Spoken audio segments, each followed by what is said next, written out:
Buenos días a todos. Lo primero de todo, agradecer a la organización el que tenga la posibilidad de estar un ratito con vosotros esta mañana y espero que sea de interés lo que os pueda comentar.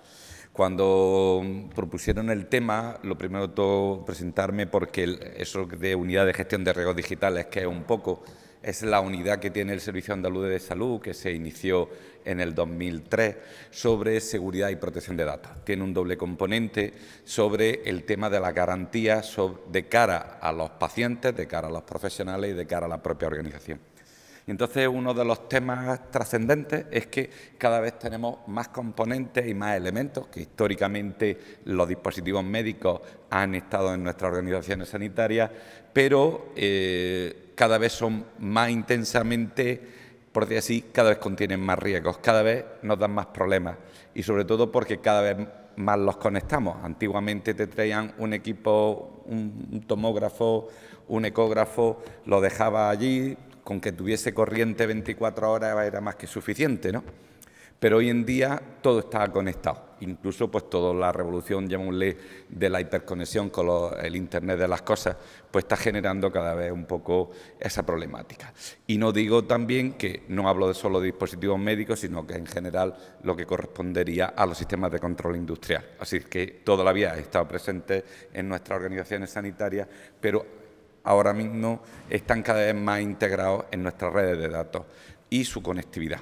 Y vamos a exponer un poco lo que supone para las organizaciones sanitarias lo que sería el riesgo y el valor de información, pero solo cuando la perdemos. Muchas veces el tema de decir si una cosa funciona, pues no tiene trascendencia. Bueno, vosotros que pertenecéis al mundo de la ingeniería sabéis que eso es uno de los defectos que las organizaciones dicen, mientras funcionen seguro que no nos felicitan y solamente nos llaman para cuando no funciona, ¿no? Pues a la información le pasa un poquito. Y lo que veis aquí es una página web famosa que se llama Norse, que veis en tiempo real los ataques que se están produciendo en el mundo. Si tenéis interés, lo ponéis ahí en Google, y no por no tenerlo ahora mismo conectado a tiempo real, pero en tiempo real se va viendo las fuentes, el tipo de ataques, procedencia, países. La verdad es que está hecho en base a una sonda a nivel que hay en lo que se llaman los nodos de conmutación central de los switches centrales. Lo que no queremos es que nos ocurran como a este director de Anthem, que es una de las mayores aseguradoras americanas, que en 2016, si no recuerdo mal, perdió 75 millones de registros de sus pacientes que tenían con seguro médico. Y nada, esa es su disculpa. Y sabéis que últimamente, y esto también tiene ya algunos años, es decir, o roban información o no están secuestrando a los equipos. Es decir, ahí tenéis una lista de hospitales americanos, hospitales de Australia que han sufrido secuestros.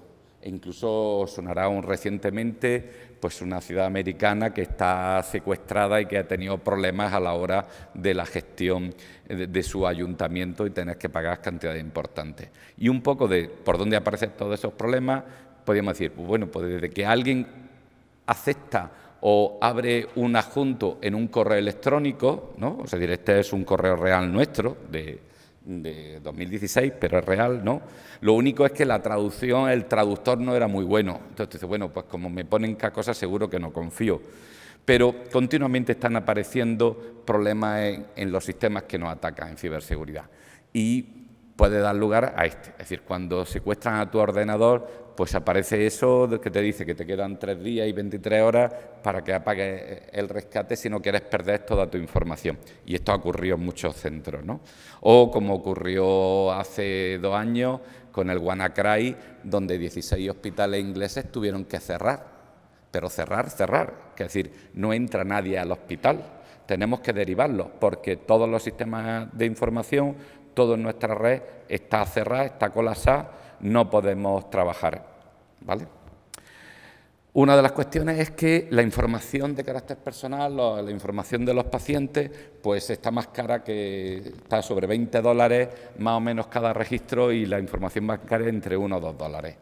Y en un informe que se hizo en 2017 por la Sociedad Americana que enmarca a todos los fabricantes de electromedicina, equipamiento electromédico, pues hicieron un informe donde decía que la ciberseguridad en los cuidados sanitarios estaba en estado crítico. Y precisamente ahí tenéis la referencia del informe. Está muy bien. Y un poco cuáles eran los problemas, ¿no? Desde personal, equipamiento obsoleto, no mantenimiento. Bueno, no me voy a parar un poco. Y en 2018 hay un instituto americano que se llama ECRI, que habla de los riesgos de seguridad al paciente. Es decir, sabéis que los profesionales sanitarios matan pacientes.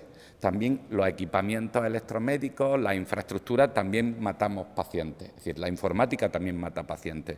Entonces, en este instituto podéis ver a lo largo desde 2010 para acá cómo a lo largo de los años los temas relacionados con la parte TIC e incluso con el equipamiento electromédico es muy interesante, porque habla pues desde las bombas, habla de los sistemas de alarma, habla de todo lo que genera errores sanitarios que terminan dando consecuencias. Pues en 2018 los problemas de ransomware o el tema de comunicaciones eran problemas críticos. Y aquí veis, por ejemplo, de los mayores ataques que ha habido y problemas relacionados en la industria nuestra, y las consecuencias de coste en diferentes aspectos. Es decir, pues si el problema de notificación... Bueno, no me he traído una diapositiva, pero es interesante. Sabéis que en todas las... información que aparece de brechas de seguridad, de problemas de parada, en Estados Unidos o en Canadá o en Australia. Aquí en España nunca ha pasado nada, y en el resto de Europa tampoco, ¿no? ¿Os suena algún caso público? Bueno, no digo nada. Se ha producido un cambio. Sabéis que ahora, a partir del Reglamento Europeo, tenemos las obligaciones de notificar en 72 horas las brechas de seguridad en diferentes aspectos y dimensiones, tanto al CCN, al Centro Criptológico Nacional o a la Agencia Española de Protección de Datos. Y aquí veis un poco una estimación de lo que supone, pues desde el incumplimiento legal, que está en el penúltimo, que es el marco americano, el IPA, o lo que supondría para una estructura privada o un hospital privado pérdida de beneficios. Uno de los elementos clave, siempre hay un estudio, el Instituto Ponemon, sobre el impacto de cómo afecta el factor humano, que es el mayor elemento en los errores que cometemos y que afectan a la ciberseguridad y afecta a la propia protección de datos. Ahí veis qué ocurre relacionado, es decir, cuáles son los mayores riesgos. Y lo que no queremos es que nos ocurra como el año pasado, donde la mitad de los historiales clínicos de Noruega pues aparecieron en Internet. No me paro mucho. ¿Qué ocurre? Que cada vez hay ataques más específicos, como el ransomware, el que hay espionaje dentro de los propios equipos de radiología o debilidades en ecógrafos, y no solo los ecógrafos. Pues aquí un fabricante como es General Electric, pues también tiene problemas. Es decir, realmente todos los fabricantes están expuestos a tener problemas, porque dentro de cada equipo siempre hay un ordenador, y dentro de un ordenador hay todo un ecosistema de elementos que hacen que funcionen y que pueden tener debilidades, que al final no suponen costes. Aquí veis, por ejemplo, las fugas de información en diferentes sectores, como en el sector sanitario, los costes para la organización es lo más alto. ¿Y qué pasó antes de ayer? Bueno, antes de ayer. Esto es de la notificación del 11 de junio de 2019, este martes pasado. Sabéis que el segundo martes de cada mes aparecen las brechas de problemas de vulnerabilidades en la mayoría de los sistemas operativos.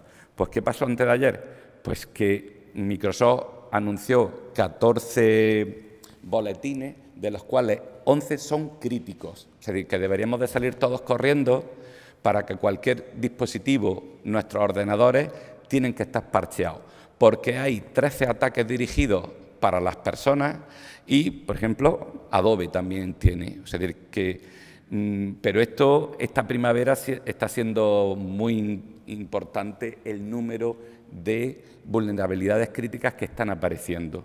Entonces, esto ahora mismo, es decir, quien del martes para acá no haya actualizado su equipamiento, ordenadores, infraestructura, pues tiene graves riesgos de seguridad. En fin, las amenazas son continuas, no me para en las diferentes tipologías. Tenemos un marco en las administraciones públicas que es el cumplimiento del Esquema Nacional de Seguridad.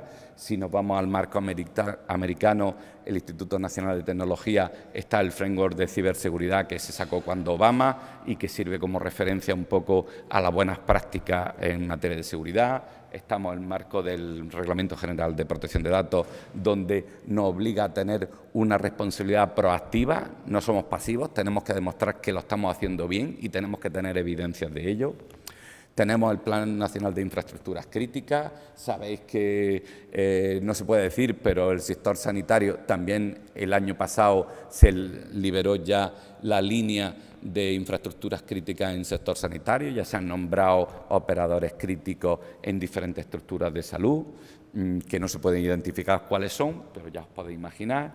Hay guías como en la 882 del NICS, que es muy interesante, sobre cómo hacer las cosas bien desde el punto de vista de riesgo en temas de seguridad, de dispositivos de control industrial, o la propia guía española traducida, que es directamente de INCIBE. Una de las cosas que tenemos que tener siempre en cuenta un poco es que hay vulnerabilidades. OWASP, que es un consenso que hay a nivel internacional sobre vulnerabilidades de software relacionadas con diferentes entornos, pues dedicados al Internet de las cosas, aquí tenéis las vulnerabilidades más grandes, no voy a entrar en ello. Simplemente recordaros que ejemplos de cómo pueden ser estos dispositivos tienen posibles problemas. Las bombas de difusión cada vez están integradas en nuestra red. Dice, bueno, si eso es lo único que tiene, pero claro, pero si yo me equivoco en una dosis, si yo a una persona concreta le altero la dosis, pues puedo matarlo. Fijaros que una bomba de difusión está introduciendo un líquido a una dosis concreta y que hay elementos que pueden suponer un riesgo. Igual que apareció el tema de los marcapasos. Sabéis que una marca famosa de marcapasos el año pasado, no me acuerdo si fueron 300.000 pacientes en Estados Unidos, tuvieron que llamarlo para actualizarle y parchearle el marcapasos. En fin, o lo que hemos comentado a toda la infraestructura electromédica. Cada vez hay más dispositivos implantables, hay una normativa sobre, decir, y por eso lo mezclo también, ahí veréis un poco ahora a continuación, por qué todos los mecanismos de control industrial, la normativa, es decir, cuáles son las áreas, cuáles son los bloques que tenemos que tener en cuenta cuando diseñamos nuestras redes, tiene que ver con unos elementos clave, que es con la topología, que cuando toda nuestra infraestructura funciona dentro, por ejemplo, de un hospital, cómo debemos de estructurarla. Y empezamos a hablar de lo que se llamaría de segmentación y aislamiento, una manera de colapsar diferentes problemáticas. Os comento, hace aproximadamente unos 3 años, nos avisan de que estábamos atacando masivamente a una consejería aquí en Andalucía. Y nos avisan de que, bueno, localizamos y era de un equipo de Huelva y resulta que era un CR, un sistema, sabéis que es de radiología digital, y que estaba atacando a una consejería concreta. Era un equipo que estaba, como lógico, sin estar actualizado. Resulta que el mantenimiento, pues lo típico, ¿no? H por B, si no llega antes, llega después, el contrato del año que viene, resulta que no están los parches. Bueno, ¿qué se puede hacer? Bueno, desconectamos el equipo, dejamos de hacer mamografías a las personas. ¿Cómo lo aislamos? ¿Cómo controlamos que no genere? Pues realmente poniéndole una valla alrededor, aislándolo, y ahora comentaremos un poco la trascendencia que tiene. Normalmente, cuando hablamos de diferentes proveedores, diseñan y estructuran redes, y aquí veis un ejemplo de redes, es decir, pues la red que lleva radioterapia, la red que lleva el sistema de bombas, el tema de monitorización de la UBI, en fin, increíble el número. Y eso da lugar, y es importante que tengáis un aliado con la parte TIC, la parte tecnológica, muy importante, porque toda esa segmentación, todo ese diseño y control os obliga a tener. Fijaros que todo esto son equipamientos de comunicaciones en alta disponibilidad, segmentando diferentes zonas. Y al final tendríamos como una figura así, donde realmente tenemos islas, tenemos nodos comunes, nodos de control, pero tenemos islas, por ejemplo, en el mundo de la Wi-Fi, si hay usuarios, islas en el mundo de la Wi-Fi, si hay bombas o una isla de la Wi-Fi que está en una UBI, en fin, islas de control industrial, islas de proveedores, en función de los mecanismos. Y es muy importante tener islas y tenerlas controladas y separadas. En fin, aquí tenéis un ejemplo, por ejemplo, de un PAX donde no está segmentado a tenerlo aislado o segmentado. O cuando un proveedor tiene que hacer soporte remoto, como desde Illinois o desde donde sea o desde la China llegan hasta la máquina. ¿Y qué garantías tenemos? Pues a través de la VPN, a través de los certificados, en fin, no da tiempo. Aquí tenéis, por ejemplo, un ejemplo de cómo estructurar un marco de bombas. Y como vamos mal de tiempo, os dejo precisamente del NICS una publicación especial que se llama Aseguramiento de las bombas de infusión, que es una guía muy buena que cuenta un poco esto, sobre decir, cómo hacer una implantación de todo un sistema de gestión de las bombas de difusión dentro de las redes con segmentación, controles de acceso, en fin, un poco, es del NICS, ¿no? Tiene informes muy buenos. Y si hablo de los sistemas de control industrial, ¿qué os digo? Es decir, vosotros que tenéis infinidad de equipamiento, control de temperatura, climatización, accesos por puertas, el tema de la videovigilancia, que sabéis que antiguamente eran cámaras, pero todo es cámara IP, todo realmente es tráfico de equipos. Y si hacemos una revisión así muy rápida, pues nos encontramos problemas de parches, problemas de que están sin actualizar, o que tenemos máquinas con XP o tenemos máquinas con Windows 7, que ya dejaron de hacerla hace mucho tiempo, que las comunicaciones no son protocolos, no me acuerdo de poner una diapositiva, pero como decir, cualquier comunicación tiene que ser HTTPS, tiene que ser comunicaciones seguras, es decir, no se puede, incluso dentro de la propia red hospitalaria, en fin. Y aquí habría un poco un decálogo de las cosas que habría que hacer. No da tiempo a entrar cada uno de ellos, pero si veis que habla desde revisar el tema de los contratos, los procedimientos del inventario, en fin, es un poco largo, pero así un poco resumiendo diría, es trascendente tener un inventario actualizado pues desde su ubicación, sus contactos, y fijaros que ahí aparece un apartado que pone VLAN, Virtual LAN, a qué segmento, en qué isla lo tenemos controlado. O el tema de tener claro y haber mapeado con informática cuál va a ser vuestro mapa de redes, vuestras redes virtuales, de tal manera que lo que ocurre en vuestra red seréis responsables de lo que ocurra y que otra red no influya contra la vuestra, ¿vale? Y es importante definir jerarquía, es decir, qué es lo que está a nivel de estructura de centro, qué tiene que ver con un proveedor o con un fabricante que puede tener unas condiciones o incluso los propios dispositivos. Y sobre todo reforzar las medidas de seguridad, ¿no? Es decir, eso de los puertos, sabéis que cuando hay protocolos de comunicación, los protocolos TCP/IP, pues resulta que hay una serie, están asignados unos números de puertos. Seguro que os suena el puerto 80, que es en las páginas web, el 8080, o el 4443, que es comunicaciones seguras, pero suena el FTP, que es el puerto 21. En fin, hay los puertos de comunicaciones de SSH, todos esos puertos. Es decir, si todo mi sistema, cuando tú pones una máquina, igual que cuando en el mundo DICOM dices que tienes un marco de decir cuáles son las funcionalidades que tienes, pues cuando yo tengo unas comunicaciones, un equipamiento, tengo que saber qué puertos. Y los que no, los cierro, que es importante.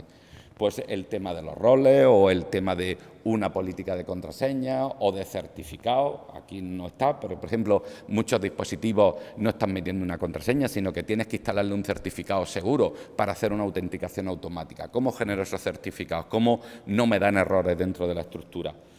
En fin, lo de los parches de los sistemas operativos, eso es importante, eso dice, ¿no? Es decir, un equipo de control industrial, un equipo electromédico, un equipo de Internet tiene que estar actualizado periódicamente. Igual que nos salta vuestro ordenador, pues estamos actualizando el parche de no sé qué, no me apaguen mientras actualizo. Pues eso le tiene que ocurrir a cualquier equipamiento. Y lo que decíamos, las comunicaciones tienen que ser cifradas en lo posible.